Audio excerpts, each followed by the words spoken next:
Happy Friday, everybody. This is Daniel Reynolds, and this is the Reynolds Mortgage and Real Estate YouTube channel. I appreciate you guys tuning in. Excuse me. Today's topic, what we're going to do, we're just going to touch up on where the market is at currently. Interest rates have been very volatile this year, as the market has been. So what I'm going to do is give you an update on that, along with where we're at with real estate sales in terms of listings and pendings currently in the market. But what I want to do first is kind of explain how mortgage rates are dictated. And so if you're not familiar with it, what the process is the 10-year treasury bond, the U.S. 10-year treasury bond is what dictates, where the mortgage interest rates are going to be. So what is it? The 10-year treasury bond yield is interest rate at which the U.S. government pays to borrow money for a decade, serving as a benchmark for other interest rates and a key indicator of investor sentiment about economic conditions. And why does that matter? Because it influences borrower costs. It impacts the valuation of financial assets and signals expectations about inflation for economic growth. So what I did here is I provided a little chart, as you can see on the screen. And basically what that chart shows us here is the 5-year average of the 10-year treasury bond. And so the reason why I did 5 years is because we hit the lowest it's ever been in 2020. During the COVID times, the treasury got as low as 0.89%. Now you're probably thinking, what does 0.89% mean? Well, just to give you an idea, interest rates at that time on a 30-year fixed rate at 0.89 worth 2.25%. So it gives you an idea of what a lender adds on top and what the borrowing rate is for that lender. And so to give you an example on where we're at today with the 10-year treasury, it's at 4.33%. And rates are right around, anywhere, I'll go over that in a minute, but anywhere from 6 to mid sixes, depending on the loan program.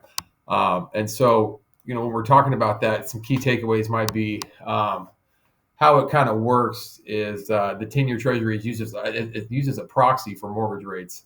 And it's also kind of a sign on how investors, what their sentiment is about the current economy. So when bond prices and yields move in opposite directions, which means falling prices boost yields and rising prices lowers yields. So that's kind of how it works. It's a back and forth tug, really, with the market. But the reason why these securities are considered safer investments for investors is because they're backed by the U.S. government. So a lot to unfold there, but I just wanted to kind of explain how the Treasury works. And it kind of explained that. And so with that being said, let's get into where the rates are at today. So we come over here, we look at mortgage interest rates. Right now, a 30-year fixed rate for a conventional loan is at 6.87%, slightly up from the beginning of the week. 15-year right around 6.28%. And then jumbo rate is right around 7%. So as I mentioned, anywhere from low 6 to mid to 7.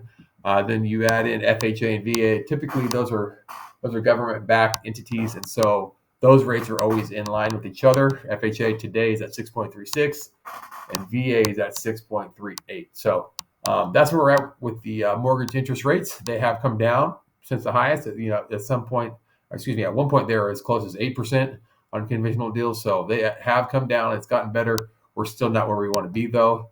Let's go ahead and finish up here with where we're at on the real estate side. And so in Sac County, we have 977 current listings, and we have 448 pending listings in that county. El Dorado County, we have 577 active listings with 99 pending. And then in Placer County, we have 1,793 active listings with 683 pending listings. So that's kind of where we're at with the market. I appreciate you guys. I hope you have a blessed weekend, and thanks for tuning in.